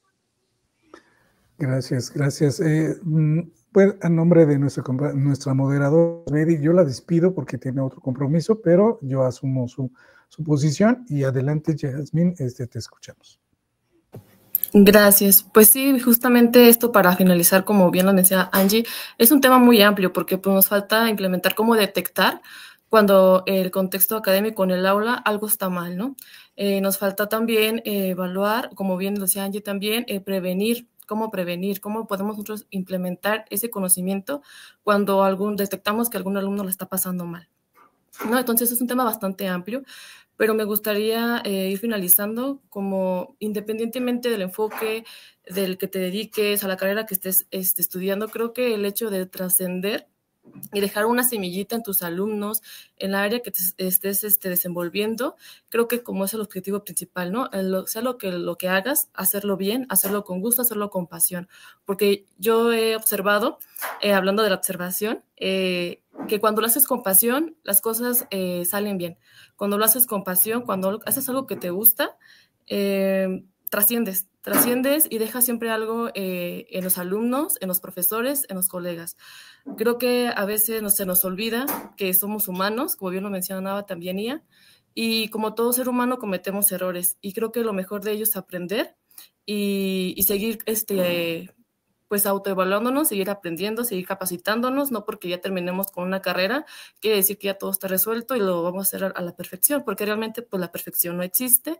Yo los invito a que hagan lo mejor que puedan con ustedes mismos, a que cuando estén frente al aula, con nervios y todo, den lo mejor de sí, prepárense sus clases, preparen todo lo que tengan, y pues enfoquen esa energía que tengan con ellos, y claro, también no descuidando su salud mental y salud emocional. Entonces sería como una forma de ir cerrando esto, y pues nada, espero y les haya servido, y no sé, pues que tengan alguna duda, pues aquí estamos. Gracias, Jazmín. Y bueno, Ian, no sé si quieres intervenir en esta último cierre y pues dar paso, si gustas, a preguntas. Creo que deben de haber muchísimas por allí, así que seguramente estamos listos. Claro que sí, muchas gracias. Pues vaya, sin querer, ya se dieron un par de estrategias: prevención, observación y entendimiento. Prevención de que si sientes algo, pues no te lo quedes y no quieras guardártelo, sí, externalo. Observación, docentes, alumnos, pon atención a tu entorno, a lo que te rodea, a lo que está sucediendo. Y el entendimiento, no bien lo dice la doctora y lo reafirman Jazmín, maestro Miguel. Toda emoción es válida y hay que entender que pues finalmente somos seres sintientes, seres pensantes, que tenemos tanto la capacidad como de entender lo que sentimos, como de saber qué hacer con ello. Y finalmente pues no está mal, toda emoción, todo sintiente es válido. Y finalmente pues no nos hace débiles, no nos hace menos humanos, tampoco nos hace menos personas, al contrario. Ya bien lo dijo la doctora, al contrario, hacemos muy bien en reconocer lo que sentimos y en controlarlo, en hacer algo al respecto si está afectando negativamente o en su defecto si no nos permite avanzar. Y pues yo terminaría cerrando con la reflexión de que finalmente es un mundo globalizado en donde literalmente estamos a la tendencia, estamos a la moda, por así decirlo, y finalmente no estamos exentos de llenarnos, de que lleguen a nosotros otro tipo de culturas, otro tipo de pensamientos, de maneras de ver la vida, pero finalmente no hay nada como tener una propia versión, no hay nada como tener una propia interpretación, como bien dice el maestro Miguel, no hay nada como tener nuestro propio criterio y nuestro propio modus operandi, por así decirlo. Yo con eso cerraría. Y pues si me lo permite, maestro Luis, ahora sí vamos a abrir la sección de preguntas y respuestas. Por si tienen alguna duda de lo que ustedes gusten y manden, para pasarles el micrófono con la maestra Ana. Chicos, ¿quién tiene alguna pregunta? ¿Algún comentario sobre lo que les platicaron? Chicos, aprovechen. Los de séptimo que ya casi salen, ya están teniendo contacto con los chiquitillos. Cris, Perla, Michelle, Leo. ¿Sí? Chicos de primero.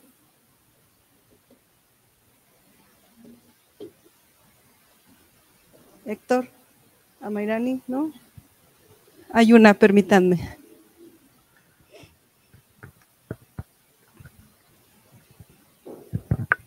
Buenas tardes. Mi pregunta es, ¿qué ejemplos de prácticas o programas exitosos en otras escuelas o países se podrían implementar o replicar para mejorar la salud mental en los centros educativos?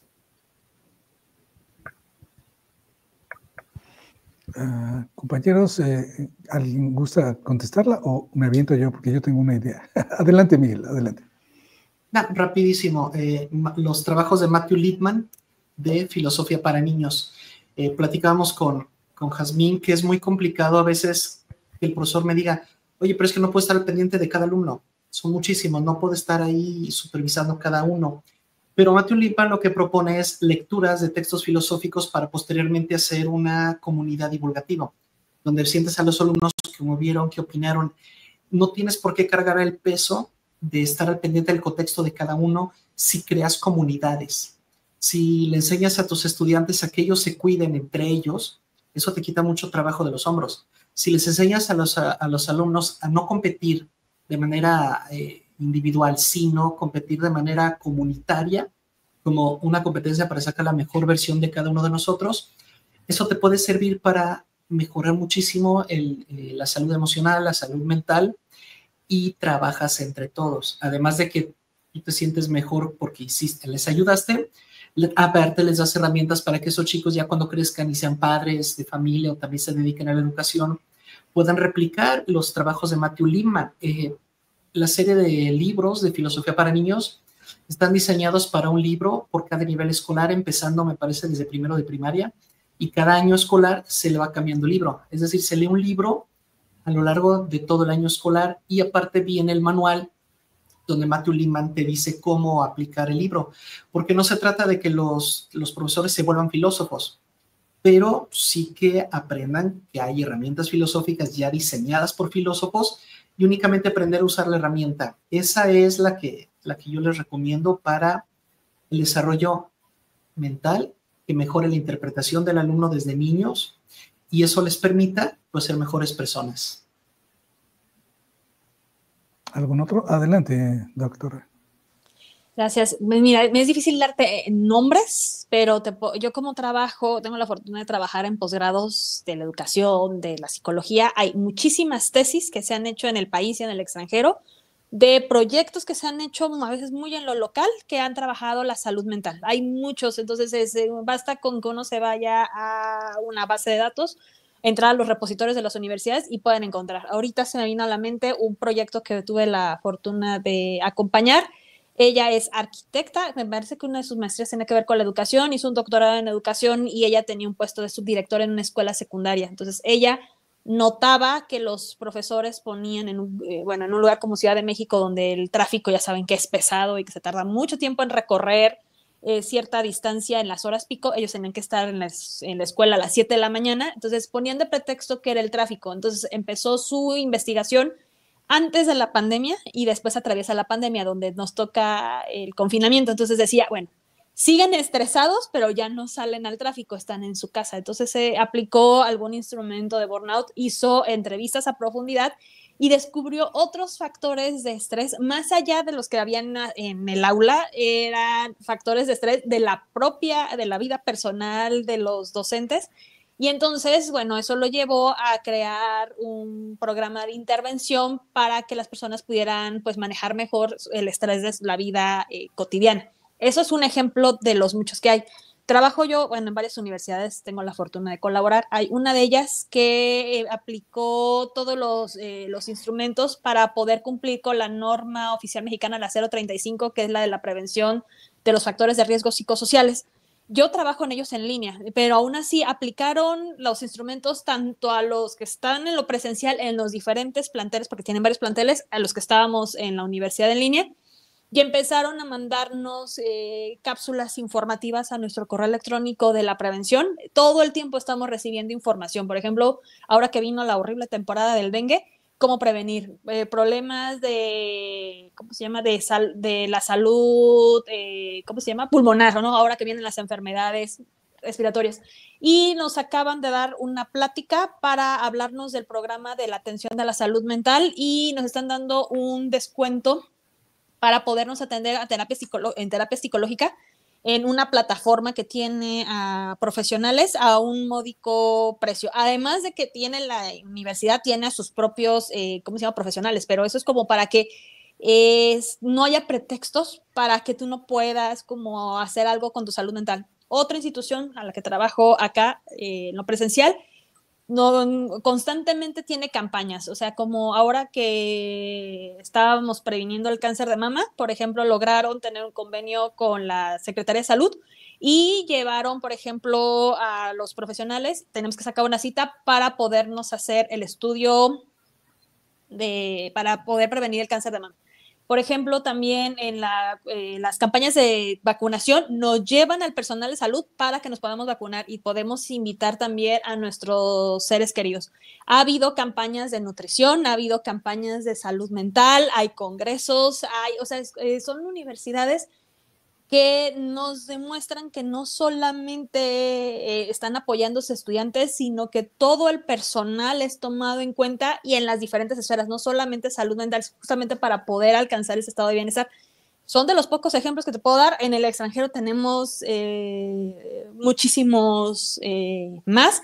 Sé que también, y es polémico, lo de la reforma educativa, la última que tenemos. Están queriendo trabajar esa parte socioemocional. Creo que aquí el gran reto es que sepamos interpretarlo y que lo sepamos llevar a la práctica. Más allá si estamos de acuerdo o no estamos de acuerdo con la ideología que tiene detrás esta reforma, pero está buscando la manera de poder atender estas áreas, que no solamente nos estamos quedando con el desarrollo de las habilidades duras, sino también hay como mucha preocupación por el desarrollo de las habilidades blandas, justamente para que podamos pues movernos mejor en la sociedad, para que pues, nos podamos relacionar. Gracias. De acuerdo. Bueno, fíjense, hemos venido platicando en otros conversatorios que es interesante y es muy importante también ver el exterior. Y una cuestión ha sido que por qué hay cosas en el exterior que no funcionan en México. Bueno, de todas maneras, nosotros siempre hemos promovido el mejoramiento continuo. Es de lo que hemos venido platicando aquí en algunos últimos conversatorios. Y hay un modelo, en el modelo anglosajón, Norteamérica y Canadá, Estados Unidos y Canadá, manejan este modelo que deberíamos de revisar y de reincorporar a nuestro sistema educativo, el hecho de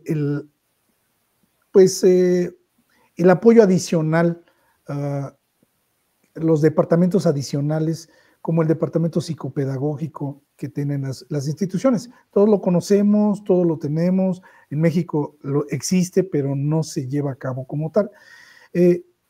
¿A qué voy?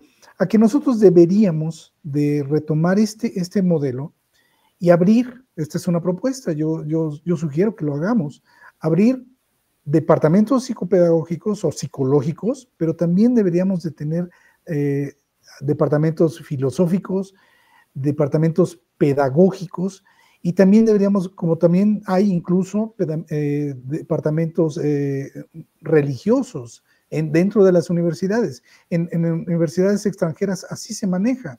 Cuando detectan a alguien que tiene algún problema así, lo canalizan a uno de estos departamentos donde le dan orientación y atención.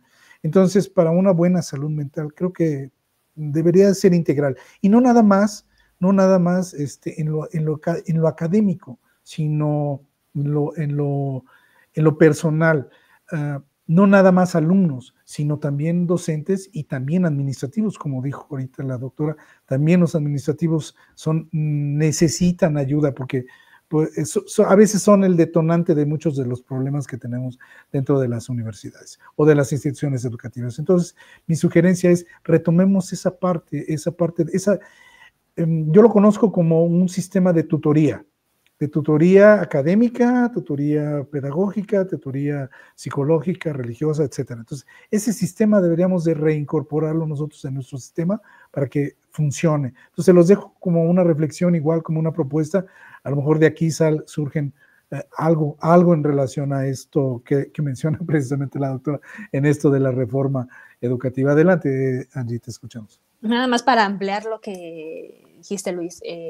Por ejemplo, tenemos ahorita una investigación a nivel doctoral donde se está queriendo probar la importancia de la filosofía aplicada, o sea, capacitar a los tutores en una universidad en filosofía aplicada para que puedan manejar mejor los conflictos de los grupos que tienen a su cargo. Entonces era justo porque veíamos que, bueno, tutores puede haber diferentes profesiones y pueden tener a veces capacitaciones en el área psicológica, pero se está probando la filosofía aplicada para el manejo de los conflictos.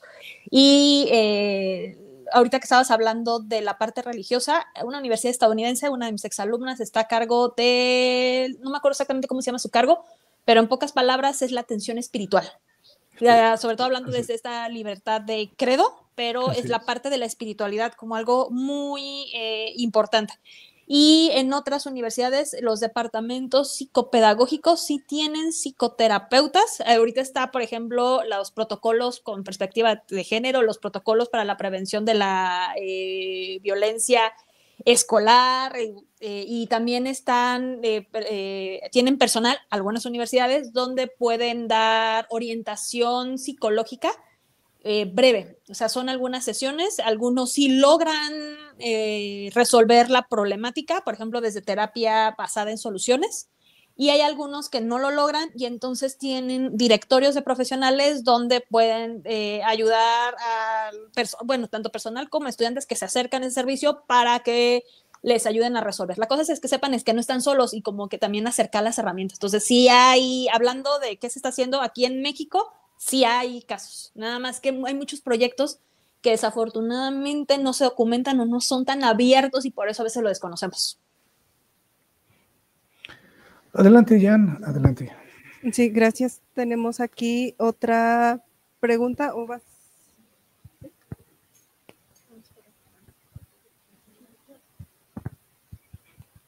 ¿Qué papel juega la salud mental en el aprendizaje y desarrollo de los estudiantes como personas íntegras? Adelante, compañeros. Muchísimo. Recordando mis primeras intervenciones, la mente es la que se encarga de interpretar, ¿correcto? Pero algo que no mencioné y creo que es importante es que la mente tiene la capacidad de ser la única dimensión humana que puede madurar. Es decir, el cuerpo envejece y muere. El espíritu nunca crece, es el famoso niño interno. Pero la única forma de alcanzar una madurez es a través de la mente, a través del pensamiento, de la reflexión crítica, ¿correcto? Entonces, la salud mental se reconoce porque es ese caminito que nos va a llevar a la madurez. Estamos viviendo una época donde cada vez, para donde voltees, ves narcisismo, narcisismo, narcisismo, narcisismo. Y no es que todo el mundo ya tenga como que pandemia narcisista, que todo el mundo ya esté trastornado, no. Es que lamentablemente se está educando en el narcisismo. Están siendo educadas bajo modelos narcisistas, que obviamente eso está provocando que la gente no se comprometa, no se haga responsable, no hay crecimiento, hay mucha envidia. Entonces, no puede ser que un país como México, que tiene tantas universidades, que tiene muchísimos muy buenos maestros, seamos también un país que se está poblando de narcisismos. ¿Qué significa? Que hemos descuidado la salud mental. No le enseñamos a la gente a interpretar. Hace muchos años en Italia, tuve la oportunidad de asistir a una conferencia del maestro Umberto Eco, que acaba de fallecer hace poco, y le preguntaron, maestro, en la época donde ya todo está en internet, donde tenemos Wikipedia o tenemos Google, ¿sigue siendo necesario el maestro? Porque digo, en internet está todo. Y el maestro Humberto le dijo, efectivamente, todo está en internet, tanto la verdad como la mentira. Cosas verdaderas como cosas falsas, cosas positivas como cosas negativas. Mientras tú no tengas el criterio, la madurez para reconocer la diferencia entre lo que te aporta y lo que te debilita, sigues necesitando al maestro. El maestro hace años tenía que ser el que lo supiera todo, porque no había forma de llegar al conocimiento sino a través de él. Ahora, afortunadamente, ya el conocimiento duro, como se le llama, sí, podemos apoyarnos en la tecnología para encontrarlo ahí. Pero ahora es el momento, la gran oportunidad para empezar a trabajar las habilidades blandas. No se trata de que el maestro diga, chin, ya me quedé sin trabajo, mira, Google, la inteligencia artificial, Wikipedia nos está quitando el trabajo. No. Se han vuelto asistentes para que ahora le des más importancia a cosas que la inteligencia artificial no puede, que son la interpretación de la realidad. Dotar al alumno de criterios que le permitan realmente reconocer que de todo esta avalancha de conocimientos realmente lo es. Porque otra cosa, no es lo mismo decir que en internet está el conocimiento. No, hay datos, hay información.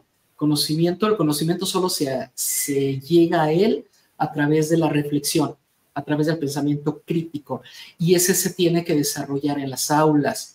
Hace muchos años me preguntaron, oye, ¿quieren en España sacar la filosofía del bachillerato? ¿Qué opinas? Y pues que la saquen. Porque en realidad la filosofía en el bachillerato no es filosofía, es historia de la filosofía. Una verdadera materia de filosofía te debería enseñar precisamente esto que estamos hablando, cómo interpretar de mejor manera la realidad. Lamentablemente no pudimos hablar del bienestar, pero rapidito lo menciono, bienestar es un equilibrio. Es cuando a pesar de tener problemas, sí, cotidianos, sobre todo de adulto, no me genera estrés, no me genera trastornos físicos, no me genera insomnio, no me provoca que yo sea explosivo. Es, ok, sí tengo situaciones complicadas, pero no me afectan. Puedo con ellas, sé cómo resolverlas, desarrollo paciencia, etcétera. Eso es el bienestar. Bueno, el bienestar está en peligro si no hay una correcta interpretación de la realidad.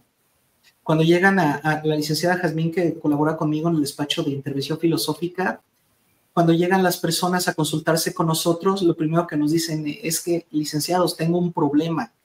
Y les pregunto, ¿estás seguro que es un problema? ¿O simplemente no lo quieres resolver? Porque al final del día sí sabías lo que había que hacer, pero no lo hiciste. Porque siempre tenemos el miedo de, ¿y por qué lo tengo que hacer yo y no el otro? Hay mucho narcisismo en pues, que lo resuelvan los demás. ¿Yo por qué? Pues porque es tu responsabilidad, porque se supone que por eso estamos estudiando, ¿no? No para ser trabajadores. Estamos estudiando para alcanzar la madurez, para, como decía Angie con la piedad de Maslow, para llegar a la autorrealización. No se puede llegar a la autorrealización sin el conocimiento correcto. Y bueno, me extendí demasiado. Bye. ¿Alguien más? Sí, adelante. Gracias. No tengo nombres de autores, pero sí hay estudios donde se ha hecho, se ha medido la relación entre salud mental y, por ejemplo, los diferentes procesos cognitivos. Entonces, ya que nos están hablando del aprendizaje, sí, por ejemplo, con la memoria, con la atención, que es bien importante también para poder aprender, con la percepción. Se está trabajando en diversas instituciones desde la psicología positiva, justamente para poder trabajar la salud mental y para poder mejorar la experiencia del aprendizaje. También he visto estudios para, por ejemplo, de la relación salud mental, disonancias cognitivas, aprendizaje.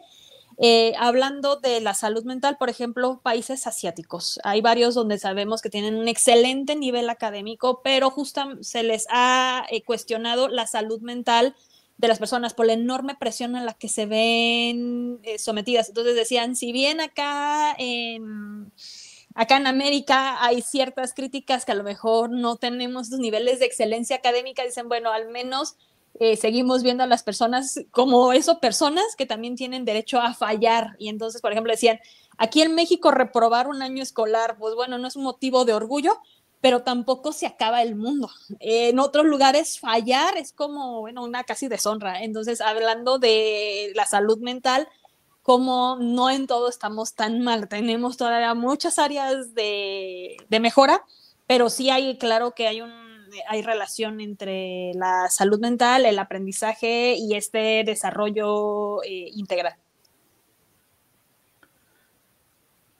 Muy bien. ¿Alguna otra pregunta, Ariane?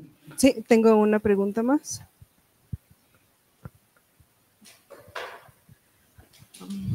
Relacionado con lo mencionado al principio, siento que no es un tabú, sino que nunca se ha tratado como el verdadero problema que es. Muchas personas no saben ni el contexto de la palabra o no le dan la importancia que de verdad merece, y otras personas lo viven. Tienen el conocimiento de lo que es, pero no tienen el dinero para poder tratarlo. Aquí en México es muy mal visto que una persona asista al psicólogo. O es porque está loca, o que si ya andas depresivo, pues ponte a hacer algo. O la típica frase, de mente ocupada no piensa de más. Yo creo que se quedaron con las tradiciones de antes, y pues referente a esto yo quisiera saber cómo nosotros como maestros podemos normalizar el hablar esto en un aula, o que también nosotros como docentes podamos darle la confianza y el que se sientan seguros de tocar el tema. ¿Alguno, compañeros? A ver, Jazmín, adelante, Jazmín. Sí, creo que es una pregunta muy importante, como profesores que a veces no sabemos cómo manejar estas situaciones, ¿no? Como bien lo mencionábamos. Entonces, una podría ser es llegar a, cuando llegues tú con tus alumnos, y decir, oigan, chicos, ¿cómo están? Y quizá, por ejemplo, poner, bueno, a mí me pasó esto y me siento así, no sé, que ya generas un poco de empatía con ellos. Y ellos también quizá en algunos se empiecen a abrir contigo. Porque sí, efectivamente hay personas que se tienen conocimiento, pero ya a la hora de aplicarlo es como que, chin, ¿y ahora cómo le hago? Porque hoy, si recordamos, cada quien tiene su propia interpretación, como lo mencionaba Miguel, cada quien tiene sus propias experiencias previas, cada quien tiene sus propios conocimientos, sus culturas, sus costumbres, entre otras muchas cosas. Entonces no podemos llegar a imponer lo que nosotros sabemos sin antes no conocer el contexto. Y el contexto, como ya se mencionaba anteriormente, de cada alumno. Entonces, sí es importante, como bien lo mencionan, llevar a cabo este conocimiento a las aulas, pero también validar esas emociones. O sea, no puedes llegar y quizá el alumno que diga, me siento triste, ay, no, pues si quieres salirte y ahorita se te pasa. Pues no, o sea, así no funciona. Simplemente si estás triste, ok, si quieres, al final de la clase podemos hablar, si quieres te puedo escuchar, esa escucha activa, ¿no? Porque muchos podrían decir, es que yo te escucho, sí, pero ¿realmente escuchas? ¿Realmente pones atención? ¿Realmente estás validando esas emociones de que otra persona está sintiendo? Entonces, se nos olvida a veces eso, o sea, es decir, supongamos que estamos en una situación donde el profesor, cuando era alumno, era bulleado, ¿no? Y cuando se es profesor, no trabajó eso, entonces, ¿qué va a hacer? Pues va a ser bulleador con sus alumnos. Entonces, es importante que uno aprenda a detectar estas diferentes maneras que los alumnos, una forma de demostrar que están mal. Una podría ser cuando se quedan dormidos, y quizás si uno no trabaja como esta inteligencia emocional, podría decir, o inteligencia intelectual, es que ya le aburrió mi clase. Y no es así, simplemente quizá él la está pasando mal. Por algo se está quedando dormido, quizá se desveló haciendo el trabajo o X cosa, problema familiar, hasta con los hijos, no sé, podría ser diferentes cosas que estén pasando en su mundo interior, y uno nada más porque cree que ya le aburrió la clase o que no está dando lo mejor de sí. Cuando tú te conoces a ti mismo, sabes que estás dando lo mejor de sí y que algo está pasando allí. Entonces, no sé si con eso respondimos, aparte de tu pregunta, no sé si además quisieran agregar algo más. Un minutito, Miguel, y otro minutito, Angie. Sí, rapidísimo, solo es fortalecer lo que comentaron mis compañeras, porque es óptimo solamente darles estrategias. Efectivamente, hay personas que desconfían ya de la psicología, tiene muchos mitos, tiene muchos tabús, lamentablemente. Siento que tiene unas áreas de oportunidad para el crecimiento personal impresionantes, pero los filósofos ya nos estamos sumando poco a poquito a ayudar a la terapia psicológica. La psicología ayuda a la filosofía ayuda a la psicología, y al final quien termina beneficiado pues es el cliente o el paciente. Entonces, ya existen despachos de filosofía que nos dedicamos precisamente a apoyar y aportar desde las herramientas que la filosofía ha desarrollado por más de 25 siglos, también para ayudar a alcanzar el bienestar. ¿De qué manera podemos nosotros como docentes ayudar al desarrollo de la salud emocional del maestro, del discente? No se trata de que se fueran filósofos ni psicólogos, solo se trata de que el alumno sienta que estamos ahí, que no somos los malos, que no estamos ahí para fregar, que no estamos ahí para molestar, que estamos para dar lo mejor de nosotros. O como decían los estoicos, no podemos resolver la vida de los demás, pero sí podemos ser un faro, podemos ser una luz, podemos decirles, mira, es tu problema, tú lo vas a resolver a tu manera, pero yo te diría que el camino es por aquí, pero adelante, ¿no? Sigue tu camino. No se trata de que el maestro le resuelva la vida a los discentes, solo se trata de que el discente sepa y sienta pues que hay alguien en la escuela, porque la escuela tiene que ser nuestra segunda casa, tiene que ser un lugar donde nos sintamos seguros, protegidos y a salvo. Gracias, Angie.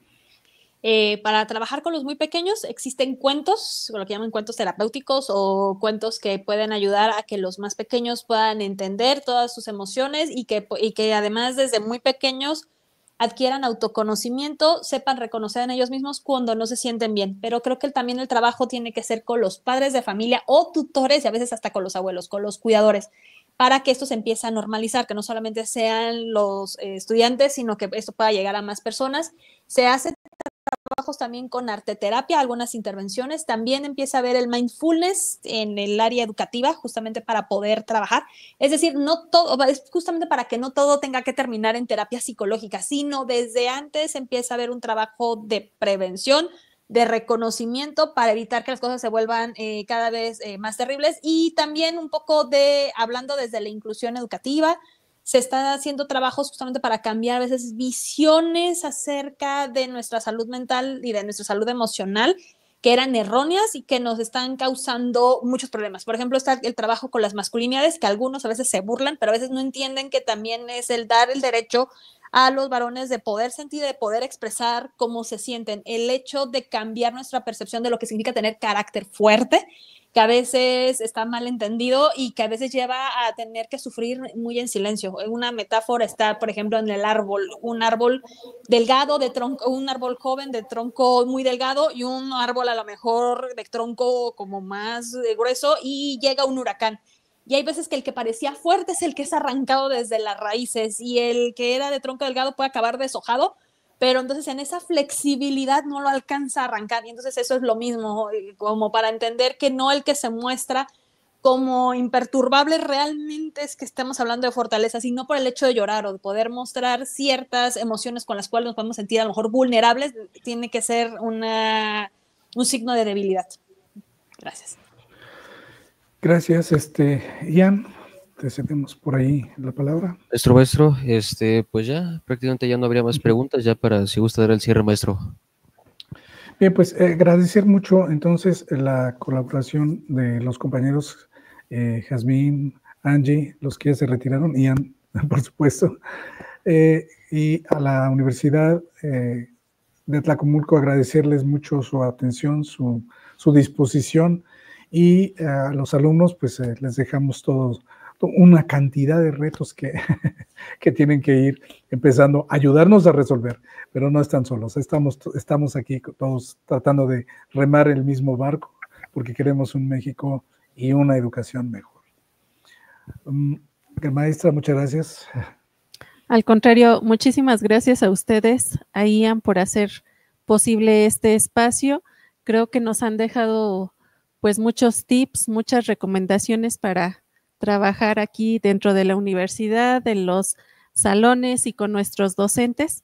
A nombre del maestro Eric Aguilar Morales, les queremos agradecer este espacio y bueno, esperemos que no sea el primero ni el último. Ojalá podamos seguir trabajando en este tipo de espacios que para nosotros es muy, muy importante con nuestra comunidad educativa. Muchísimas gracias a ustedes. Estamos a la orden. Bueno, cerramos. Nos vemos, muchachos. Síganos en nuestras redes.